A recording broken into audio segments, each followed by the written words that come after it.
Hello and welcome from San Antonio. Thank you so much for joining us. Today we've got an important presentation. It has to do with veterans and Parkinson's.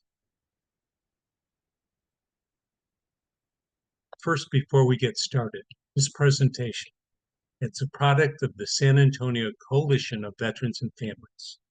Our mission, the immediate assistance for homeless veterans. Please feel free to hit the like button and subscribe to our channel. Presenter and content or originator, me, Bob Kosel. It's everywhere, it's everywhere. The world is experiencing a Parkinson's pandemic. Why? The aging world population and the spread of industrialization are part of the answer. Current estimates. It is currently estimated that over 10 million people worldwide suffer from Parkinson's. Risk factors for Parkinson's: age, 50 or older, genetics, having one or more first-degree family members with Parkinson's, gender. Men are more likely to develop Parkinson's than women, and exposure to toxins. And this last one makes all the difference for veterans. In the veteran population, the incidence is higher than the general population. In 2019, the estimate was 110,000 veterans with Parkinson's. It was predicted that this number would double in 10 years. Why is the veteran population so vulnerable to this disease? Agent Orange, Camp Lejeune drinking waters, Parkinson's is presumptive service connection for these two exposures. Traumatic brain injury, TBI. Parkinson's can be a secondary presumptive condition and service connection linked to a mild or severe TBI. Parkinson's and burn pit, a logical question coming off the two recent wars. At this time, there's no clear connection between burn pit exposure and Parkinson's. There is a recent research that suggests burn pit can cause neural inflammation. A link to this is in the description. A lot more is in the description as far as resource material. VA service connection. In medical terms, the condition is paralysis agitans.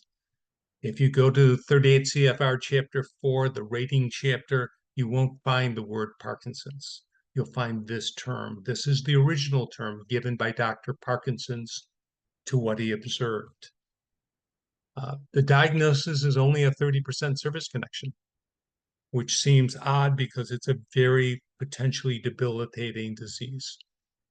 The effects are rated separately: arms, legs, whatever else is affected. The 30% is just the baseline. And it's all considered from one source, which is really important. One etiology for things like unemployability.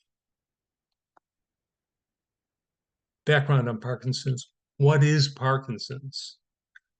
It's a progressive chronic neurodegenerative disorder of the nervous system that affects movement control. Okay. How does it manifest itself? Dopamine-producing neurons in the brain are damaged, leading to motor issues like tremors, stiffness, slowness of movements, and balance problems. Early symptoms: tremors, small handwriting, loss of the sense of smell, trouble sleeping, trouble moving or walking, constipation, a soft or low voice, masked face, expressionless, dizziness or fainting, stooping over or hunching. The treatment, unfortunately, there's no cure at this time, so symptoms are managed. Medication and the medication of choice, levodopa. Exercise, lifestyle change. Advanced treatments, this includes deep brain stimulation. The stimulator is actually implanted, and a picture of that's on the right. Focus ultrasound, and then the therapies, physical and speech. The VA is well aware of the problems with Parkinson's. It launched its Centers of Excellence in Parkinson's to address this. They provide clinical care, education, and research. Their locations: Philadelphia, Richmond, Houston, West LA, San Francisco, and the Portland, Seattle area. Of course, in San Antonio, the nearest is in Houston. What should I do if I'm diagnosed? Well, first thing you have to discuss your options with your medical team. You need to come up with a plan of how you're going to get the best quality of life possible. If you feel you have a VA compensation claim, discuss your case with a veteran service officer.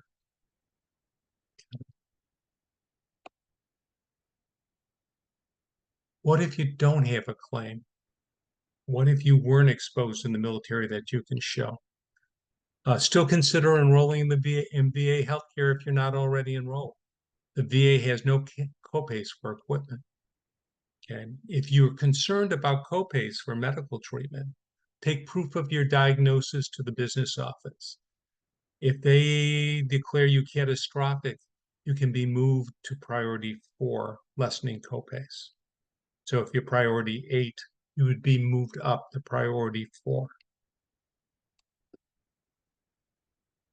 Parkinson's resources. Go to the description portion of the video. We have more details on Parkinson's, and links are provided where you can get even more information. Okay. That's it in a nutshell. This is serious stuff. And again, when you look at the prevalence in recent wars, this is really a concern in the VA population. Thank you for joining us. Again, feel free to hit the like button. Feel free to subscribe. And thank you for joining us.